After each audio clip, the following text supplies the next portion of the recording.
What makes a place special? Is it the things that fill the space, or is it the intention behind the creation of something unique? Adriana Mendoza, co founder of Femme Fatale in Washington, D.C., shares a bit more about the creative energies required to create a retail shop, an event space, and most importantly, a place where the community can gather. I've known Adriana for a little more than a year. We got introduced because I was hosting a lot of events and she had a beautiful space. I really enjoyed our friendship, learning from her about how DC has changed and how creative it actually is. In our conversation, we share what it means to infuse energy into a business, into a physical space, the power of community coming together to help one another, the feminine and the masculine, and entrepreneurship. How the most important part is to get started. And tell me again about the story about Femme Fatale, how it started. Yeah, so I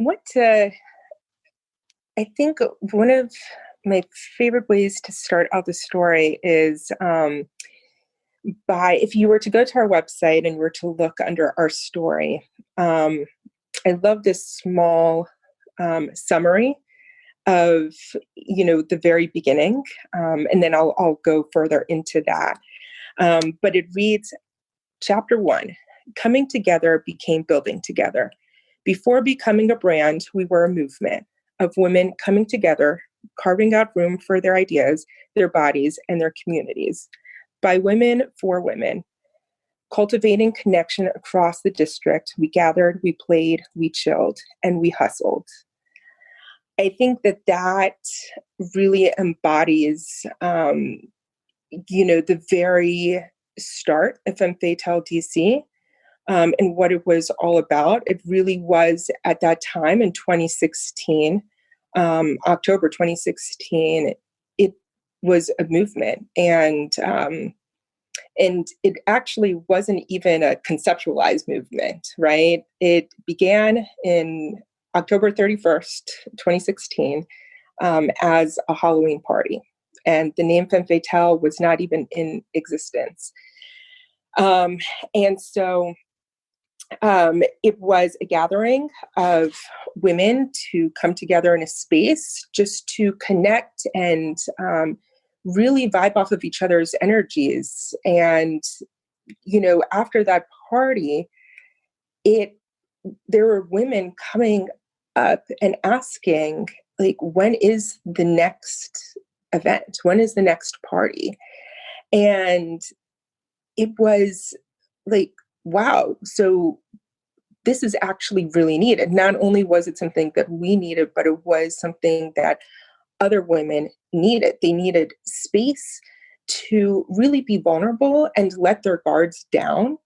And so from that party came a series of events that were carried out once a month in different locations throughout DC. And these events, they spanned anything from a fashion show to open mics, to parties that would highlight different entrepreneurs as well as artists, right? There was always a component of really just highlighting the talents that were in the city. And at that time, there weren't a lot of pop-ups happening. The word pop-up just wasn't even a thing. So it's quite actually amazing just to see in 4 years how much growth there has been, exponential growth in this idea of pop-ups, right? But the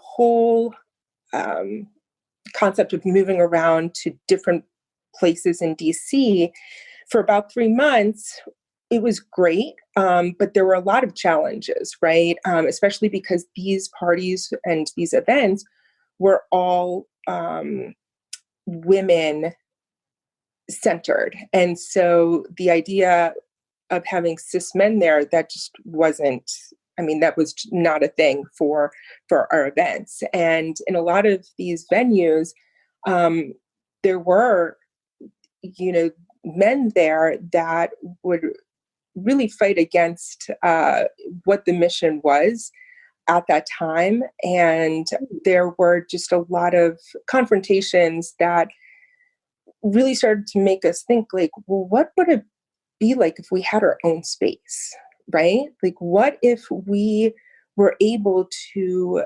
have our own events, hold space for other women entrepreneurs, and not have to deal with these issues and these confrontations with, you know, people who aren't supporting a group or a certain community, right? That's And so, really funny because I had no idea that men had come to the first few events. well, no, they actually didn't come to the events, but they were the, whether they were the owners of different venues that we hosted events in, or, you know, they might have been working at these venues. It was a really, Oh, I see. They were yeah, just kind of in the periphery. They were we collaborators. exactly. Um, and so it just became uh, just very challenging to create space for what we wanted to do, and to be able to be vulnerable and, you know, let our guards down. And so in 2017, in January 2017, this idea of finding a space to call our own, you know, that seed was planted. And that seed was quickly nurtured.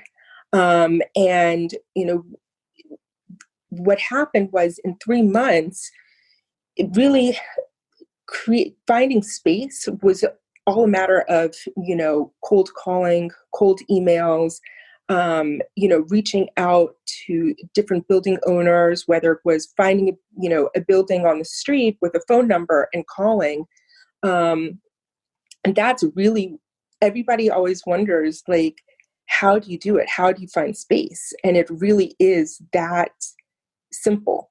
It's simple, but not easy, right? Because many times, you know, we would see these buildings. The buildings were super expensive, especially being in DC, as you can imagine. Mm-hmm. And it just wasn't attainable for this grassroots movement that, you know, that we were building.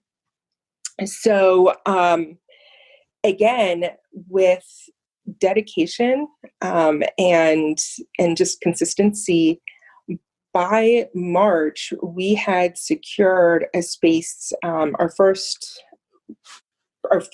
and what we thought was going to be our only pop-up space, that was secured in March 2017.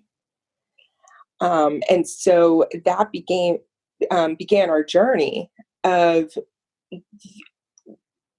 adapting spaces, that were either in transition or waiting for new, you know, leasers to full, you know, long-term leasers to come in.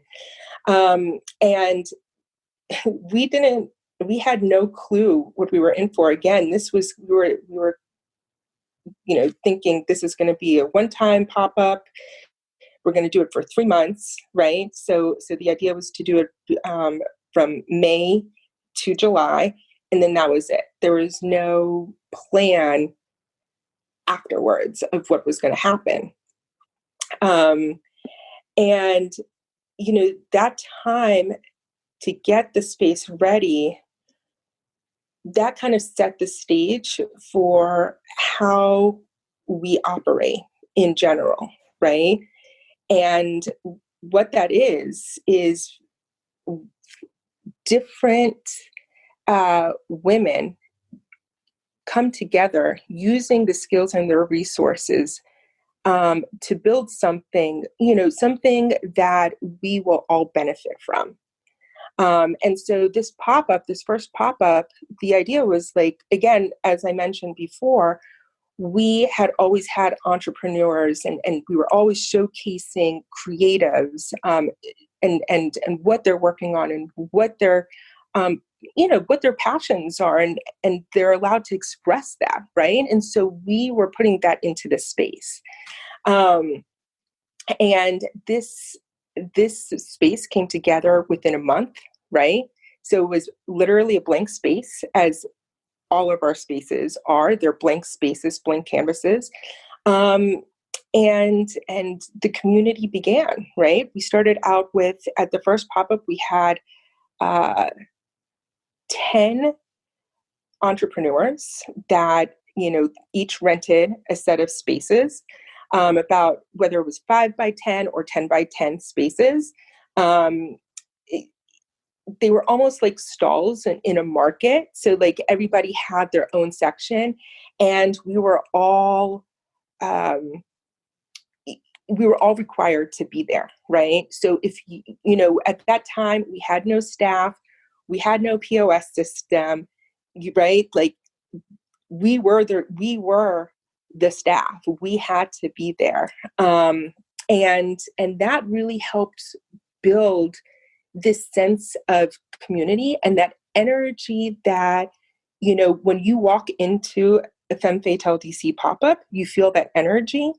That is really where this energy, you know, catalyzed itself, right? Like we knew that every pop-up had to have this energy that allowed us to build off of one another, whether it was through our conversations or by helping each other out, or inspiring one another. So, from that point on, when we closed in July of 2017, just like that party in October, people were asking, when is the next one? And so that was when we really had to think like, well, what does this mean for us? Right. Yes. Um, And it's truly exciting how you are able to transform what I say dead spaces. mhm. I've seen the before and after photos. There is so much that goes into creating a space and creating the energy of a space as well. And so you've been able to do that 5 times. Yeah. Yeah. That's it amazes me. Like there's never a time that it doesn't amaze me how that all gets done. And I think one of the most important things to really bring to light is how we transform these spaces with such little time and such little resources, right? Um, it wasn't until recently that we began, um, getting outside grants, right? So up until this year, we have been running this show, again, just utilizing the resources of of the community that is going to be part of whatever pop up um, is being brought to light. And so usually I think the craziest pop up, the amount of time that we had to get that up and running was actually this last pop up, and we had 15 days to get this one up and running. Um, and you know, the first two pop-ups, those spaces were very clean. They were square, they had blank walls. Like there was nothing that really that was too challenging to transform the space. But once we got to our third pop-up, that was in Tenley Town, that was number one, our biggest space. It was 8,000 square feet. It was 4 different storefronts, right? Um, and it needed the most work done to it. And I think one of the most beautiful things about our community is that when one person says, I can't, or I don't know how I can do this, right? There's another woman there saying, yes, you can, and yes, we can, right? And that is the key to making every single pop-up run and work and actually come to life. And Would you say that each space feels a little bit different? Like the energy each time you create a new space, like how have they differed from one another? yeah, definitely, the underlying energy, right, has is consistent, and that is the energy of, um, again, when people ask me, number one, what is Femme Fatale DC? Because it's such a feeling that you get, we are so physical, it is so hard to explain. But I guess the best way that I can describe it is that when you walk into one of the spaces, you instantly feel, number one, most people who are new are say, wow, what is this? Right? Like, what is a space? I had no clue that DC had a space like this. And after they get acclimated in that space, they're like, I just feel so comfortable. Like, I really feel as though I can just let my guard down and really be myself. And and so that is the underlying energy that has been consistent from day one, whether it was the parties, the monthly pop-ups or a pop-up, right? What changes, and this was something that I had to really grapple, and my partner in crime in all of this, C. Smith, who is the CEO of this, she handles more of the business side. She really helped me, understand that each pop-up, I began with the notion like we are always going to continue to, keep a core set of women, um, as we, travel in this journey. However, just like in life, that is just not the case, right? We outgrow people, or people go on to new ventures, and that was something that now I understand. That is the whole purpose of Femme Fatale DC, is that we create space for you to explore, right? I have mentioned this to you before. You come in, and Femme Fatale is, I compare it to like a sandbox in the playground, right?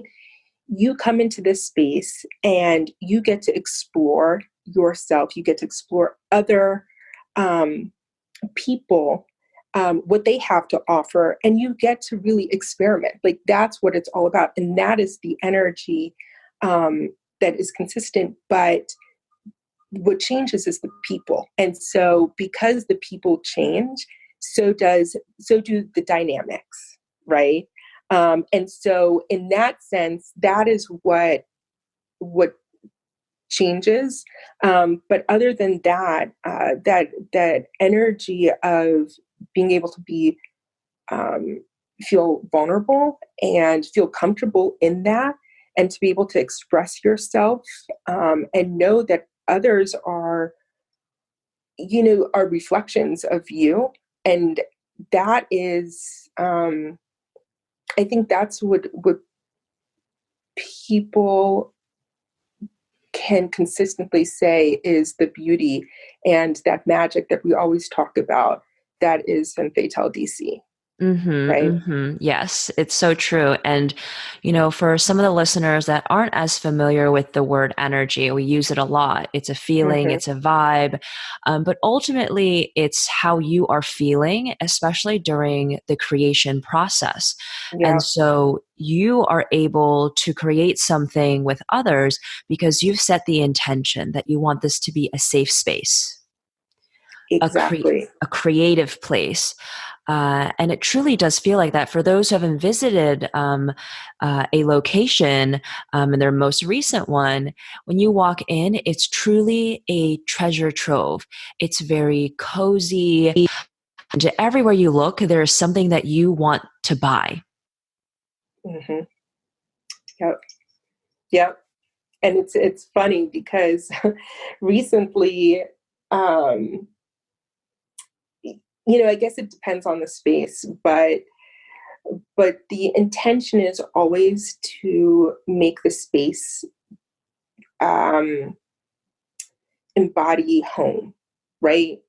Home is to be comfy and to be comfortable and to provide different types of spaces because um, there's an understanding and an acceptance that we're all different. And so we're all going to take up space in different ways, right? And so when we really begin transforming these spaces, there has to be that understanding of of us humans and how we interact and to really nurture the differences that we have. And I think that's what people can really appreciate about that. But it was funny because in this pop up that we had in our event space, which honestly is probably one of my favorite event spaces that we've ever had in any pop up. Um, we have a whole bunch of pillows there, and I at least once a week when we were open, we would always get people asking if they could purchase like the pillows that we have in there, right? So like, It's my favorite. yeah, it's definitely a just like you said, it's a treasure chest, right? And it's open um, to anybody, honestly, like to anybody. When we started this interview, I said that we started out uh, with our motto, by women, for women, right? But Mm-hmm. after 4 years, I think that was very necessary at that time. But as we have evolved, what we say now is by women for all. And we truly mean that. What we do ask for is that when you walk into a space or you want to interact, that you accept, you understand, or you're open to nurturing feminine. And that is not gender based. We all have that quality of being receptive. And that's all that we ask. So, whatever your background is, you are welcome. And again, we're exploring this new chapter of what Femme Fatale D.C looks like. Um, And how does a feminine forward place feel versus a masculine forward place? yeah, that was something that I know we had a lot of, pushback at the very beginning when we would have these women only parties and, men would show up and they were really upset. And it was something that there is a completely different, and mind you, I didn't even know that I needed this type of space, like a women only space. Um, I mean, this was really, I think, uh, right at the cusp of women really voicing their opinions and creating more spaces for themselves. I know that yeah, it was definitely like one of the first places in Washington, D.C. yes, absolutely, absolutely. Um, yeah, I mean, I'm born and raised in DC. I mean, there may have been something similar to this, but I had never heard of it. And people that I've come into contact with thus far, that was not in existence. Um, but again, it comes down to that word energy. It is a feeling that you get. Um, that feminine energy really touches and requires you to be open and to be able to reciprocate, and with, whether it's with yourself, right? Because that's super important. Something that we really value is really understanding who you are, and creating space for that, but also being receptive to, the people around you, and whether that's, respecting somebody, wanting to have their space but still be in this energy and of inspiration, um, or being able to reciprocate ideas or feelings or emotions, right? um, that is, we want to be heard. I think what what it comes down to at the end of the day is that we want to be able to be heard, and sometimes it's not a matter of us, um, having to get feedback, but it's just about somebody being able to listen to you um, and not be judgmental, right? I think Mm-hmm. that the people that we attract into our spaces, um, can be open. I think that we all have our biases, absolutely, and I feel like we are the people, at least that, again, in our community, we are open to working on those. But yeah, I think it's that, reciprocation and receptivity that is so key to really embodying the feminine in our spaces. And I think a good way to describe it is astrology. The sun Mm-hmm. is very masculine, it's more forceful. The moon is more feminine and flowy and more watery. Yeah. And I think those are good ways to think about it if this is your first time really hearing about the feminine, the masculine, how they both exist within everyone. And at different times of your life, different situations, you need more than the other. Exactly. Exactly.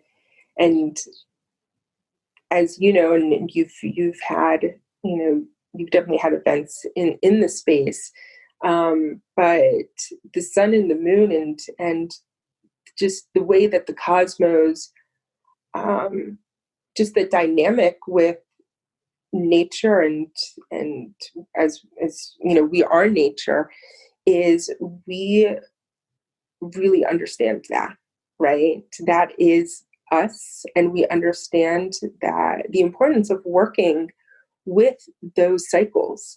Everything is a cycle, whether it is on a daily basis, the sun rises, the sun goes down, the moon, it waxes and wanes, and it all of that, it's these cycles. And so that's such a huge part, and something that even for myself, over these years of just, um, observing, right? Not only myself, but just all of the women that I've been in contact with, is everything is cycles. I mean, at the end of the day, that's what it is. And if we can really begin to, um, understand how to work with them, things flow. The challenges don't stop, right? The challenges absolutely do not stop. And that is one of the biggest things that I have to say, that I'm so thankful for, all the women that have taught me this, right? And I want to make sure that this is something that I give back, right? Like as a mirror, is that, um, we are here to evolve, and that the only way to do that is, working with the energy, that we were born with, and that's learning who you are inside, and that at the end of the day is our biggest mission, right? And, um, I think supporting women in what they are passionate about ideas that they have, is that's how you can really tap into who, what you were born with. Absolutely. 100%. Yeah. Well, I think it's a good opportunity to ask, what advice do you have to people who are starting a side hustle or a business? I know a lot of creativity is flowing during this time. And Mm-hmm. how are you able to craft a business, whatever it may look like, uh, with the energy that you want to share with others? Because I know you've done this in so many iterations for many years now. And what advice do you have in sharing your authenticity through something creative, a service, a product, something that you want to share with the world? I think the first thing and the most important is to understand that traveling this journey of entrepreneurship is a mindset, right? First and foremost is understanding that successful entrepreneurs have a certain mindset. And it is, I think that if I could do this all over again, like I wish that I knew all of this. I know that business school would never teach you this. And I don't come from that background. Entrepreneurship was nothing that I ever imagined that I would want to be in. At times it's really scary. And I even question myself. And I think a lot of entrepreneurs do this at times, right? That imposter syndrome. But it is really, it is about starting, right? It sounds simple, but it's super hard. And I think the best thing is to understand that to be an entrepreneur, we really should not be doing it alone, right? Whatever we are doing should not be done alone. Um, Now, that's not to say, right, at the very beginning, you are going to be wearing many, many hats. And that's where the mindset of understanding, again, the cycles. So that mindset is understanding that everything is a cycle in this journey. There are going to be ups and downs daily, weekly, monthly, and they're going to be different, right? So knowing that that's going to happen, and being able to provide yourself with the tools of how to deal with your emotions. Because what I see so often is that entrepreneurs will bring their emotions, their daily, like their personal emotions into the business. They'll call it their baby. And that is, it just makes it really hard to stay in your own lane, you know? But it is to identify at the beginning, uh, and again, this is not like in one day you're going to figure this out, or 1 week, or even 1 month. It's probably going to take a good year, even longer, maybe shorter too. But identify what your resources are, right? Who around you, who's good at what, right? Maybe you might have a friend that is good at writing that could help you copyright some of your content, whether it's for social media, or you might have somebody who's good at marketing. And it doesn't mean that you need to take up all their time, but it's understanding who is willing to support you during those first steps that you are taking.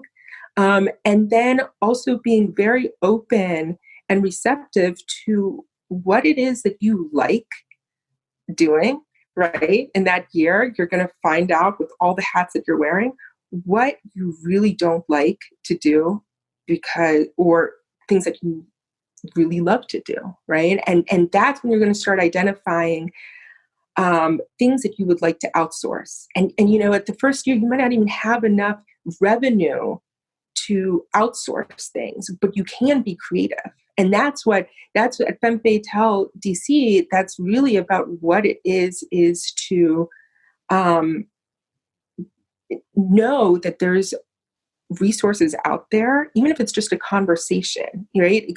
Somebody can just provide you with, like, for example, like packaging. I know so many ladies, they struggle with, and I know even myself personally as a jewelry designer, I've struggled with packaging, and that has held me up. I'm talking about for months. Where do I It's get tough. packaging from? It's It's tough, the tough. packaging. Yeah. And design, and especially now, I mean, again, it's exponential growth that has happened in packaging and labeling. But guess what? We have a whole slew of women that are well seasoned, and it's about asking, right? It is about asking. And if you are the person who is being asked, don't don't hoard that information. Don't hoard that information. So I think that, you know, entrepreneurship goes both ways. It's about being able to be vulnerable, to ask and say, I don't know. And then on the flip side, um, understanding that you have this knowledge that you need to help fuel this creative ecosystem that you're part of, whether it is local, like Femme Fatale DC, or on this larger creative economy. And I remember that's how our friendship started. Yeah. Someone was Yes. like, "Oh, you really have to meet Adriana. She has this amazing space that, like my friend had told me you're hosting a lot of events and she has a beautiful space." And so we connected at the previous location and we've done a couple beautiful events together. And I just remembered that you were the one that inspired me to create this workshop called Work Wellness. Do you remember? Absolutely. Absolutely. Yes. And it was Yes. really at the beginning stages of me stepping into my power and the ability to share something that I didn't know that I could even share, to help creatives and entrepreneurs organize their days and prioritize. And I shared a lot of the information you just did about how to start, Hmm. and the support that you need. And ultimately, that kind of turned into the manifestation workbook that I created and classes that I at that taught that really have a practical application of manifestation. Hmm. And it was, for me, it was such a big leap to lead that workshop. And you were like, no, people need it. People ask me Hmm. about this all the time. I need it. And Yep. that was that was that was what I needed to get started. You gave me the space. You shared it with the community, and I put it out in my own community. It was like very, very much so, just starting off at that time. And we Hmm. had such a lovely group of people that came together. Absolutely. And I love how what you just said is, you know, providing space, right? I saw something in you that you knew. I mean, you already knew. You had this idea, and you had told me bits and pieces, and you articulated that to me, and I was like, absolutely. Like, I was able to see, like, this is a necessity. And I'm just so happy to hear that, this seed just kept on, planting new seeds, right? It's a tree Um, now. it's a tree. It's absolutely with different facets, right? Like all the leaves, petals, those are different facets. Some will glisten in the sun and during, certain times of the day, while others, take on the shade. But you have that. You have so many paths that you can go down and create a whole forest for yourself. And I think that, you're right. People are afraid to start something because they're like, I don't know how it's going to go. Is this even right? But that's really the first step, is Yeah. just to start. And it doesn't have to look right. And that's what I promised myself. I'm like, I don't know if people are going to like these topics, these ideas, but let's just see like where we go, because you can never really predict where something is going to go because many things change. Yeah. along the way. Yes. Yes. And that is, I guess that there's just like really a message for everybody is, and especially in these times, I mean, COVID and all the injustices that are being cracked open, which is, while it's so infuriating, it's such a blessing, because what I am seeing is that this reality that we had before was just all this falseness, right? It was Mm-hmm. so limiting. And we are limitless. And I think that is the the biggest change. Like, yes, there's so much creativity in DC, but there's so much creativity all over the world. And now we're beginning to see that these systems that we were a part of really limited our imagination, right? Yes. That's the magic that we talk about, is because the magic comes from this part of ourselves that can just like be quirky, can be weird, can we are all weird, and we all pretend to create these facades that we aren't, but we are. And it's so great, right? Like, I used to try to hide that, but no, I'm very weird. Um, so yeah, it's that imagination. And I think that when I say just get started, um, I say get started by having conversations with people, putting your idea out there. And I'm talking about like whether it's with family, even if it's family that doesn't agree with it, right? What they're going to show, or people that don't, they might undermine what your idea is. Take that, because what it's going to do is going to help you create a framework, right, for what it is, and a belief system for yourself. When people oppose you, or when things oppose, they help you solidify and articulate what your values are, what is important to you. So that's what I say. Part of getting started is having those conversations and putting your idea out there. I have an idea now, and I keep on just having these conversations. And I was very slow to do it. Um, but I'm finding like, no, I'm just going to start talking this into existence. Now, it's not going to be, Yes. I know it's not going to turn out what's in my head, but something's going to come along that is just right. And yeah. Mm-hmm. But you're speaking about it. You're sharing it with Yeah. others so that it can crystallize and start to get a little bit more tangible in the physical Mm-hmm. world. Yeah. Yep. Yeah. I just think there's such it's tough right now because there are few places that are starting their brick and mortars. But there is still so much to be said about creating something digitally.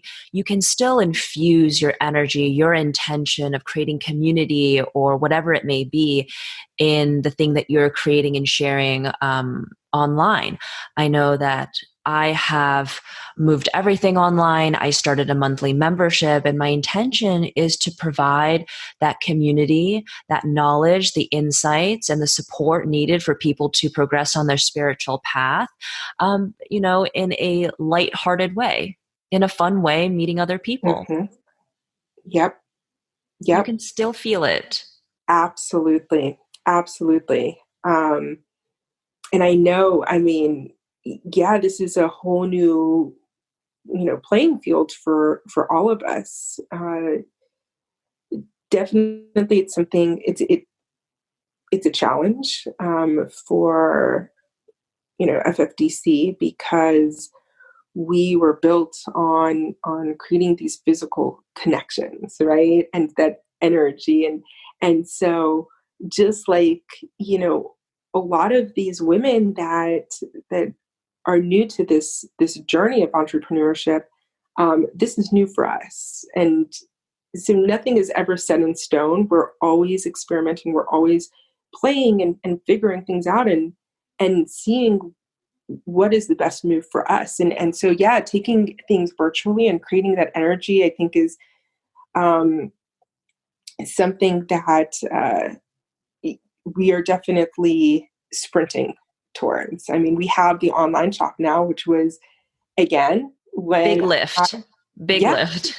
when I said, I don't know how this is going to happen, right? Like, how do I move all the things that were in the store online, um, and do it in, again, I had this pressure because I saw other businesses, right, doing certain things, feeling this pressure. But I also understood everything that I've learned from our personal journey is that things have to be organic, and it does have to flow with an energy. And so, after 2 months in May, we finally launched it. Um, but it's something that we can be proud of, right? It might not have happened right away. And of course we wanted this last year, but it's here. And it happened because the team that we have was like, no, we can, and we're going to do it. And we're going to do it in less than a month, right? Like, this is what's going to happen. And so, yeah, I think, one of the things that our community keeps on asking is, workshops and Mm-hmm. other ways that we connect. And so, yeah, that is definitely the next, step that we're taking, and trying to be creative in doing that, and creating space for that community. Yeah, I remember we were talking about you creating a program or something that can help support creatives during this time. Yeah, definitely. That's we are we create space, right? This is something that really we are very confident, in being able to say is that's what we do, right? We don't have to do everything, but we do create space for others to put their ideas out there. We are this, in a sense, we're like a library, right? People come to us to ask about, hey, do you know somebody who does this, or do you know about this subject, or can you help me with this? And so we this year it was like, it's time to take all this knowledge, and all the resources that we have within the community, and package it up, right? This is something that we are still working on, of what these packages look like, right? Whether they are, um, one of the things that I've talked about for a very long time is doing a skill share for us local um, entrepreneurs, and creatives. Um, and or is it webinars or ebooks, or I think the sky is the limit. It But again, as any business, we have to really kind of go back and kind of reevaluate and evaluate, uh, what we have, and who we want to target this towards. So again, cycles, right? Like, this is something new. It's something that needs to be birthed. So while we're established in some areas, this is brand new territory for us. Yes, I feel like just adjusting to the new normal, I've gone through so many different cycles already in learning. Mm-hmm. I've Yep, learned many new platforms, new tools to help me put the business online and to reach more people. exactly. Exactly. And I think, uh, one of the things, at the beginning of the pandemic, we had two ladies come on talking, providing us with some insight into marketing. And one of the best pieces of advice that they provided was, this is a time that we need to nurture our existing community, right? Whatever that means to you, whoever your audience is, it's not a time to get, focus on new, perspectives and clients, customers, whatever that may be. The best thing is to nurture what you already have. And that is what is those are the people, your supporters, who have been there from the beginning. And so I think uh, that is one of the things that I hope that, people can really take and, and, utilize that in their own business and helping them grow. Yes, especially if you've been established, even just for a year, to really kind of see, why do people like what you do and how can you Hmm. share more of that with them? Yeah. Yep.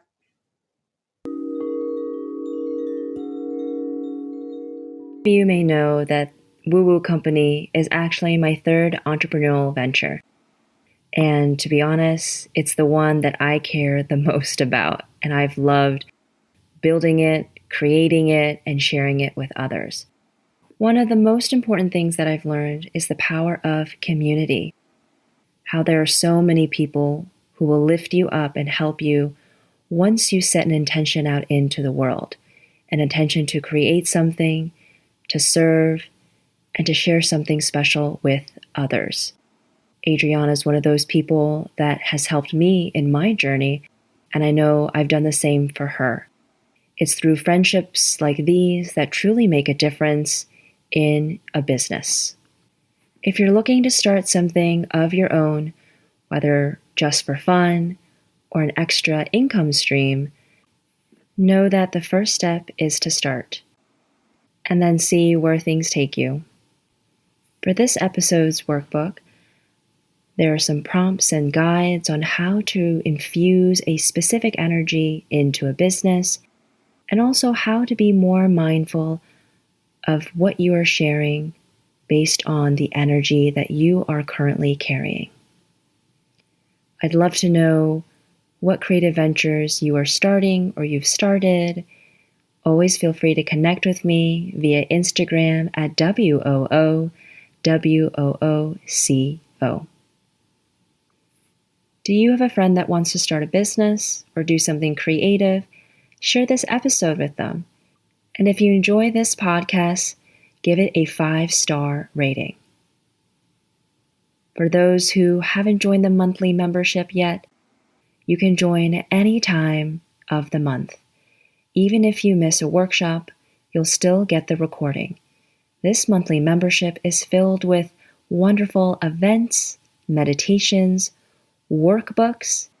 You get all the podcast workbooks, sound baths, and a growing community of like-minded individuals. It's truly something that I wish I had when I started off on my journey, because it's so much better when there's support, especially when you're just starting to figure things out for yourself, creating a new reality and shifting your mindset. Find more information in the show notes, and I hope to see you in this community.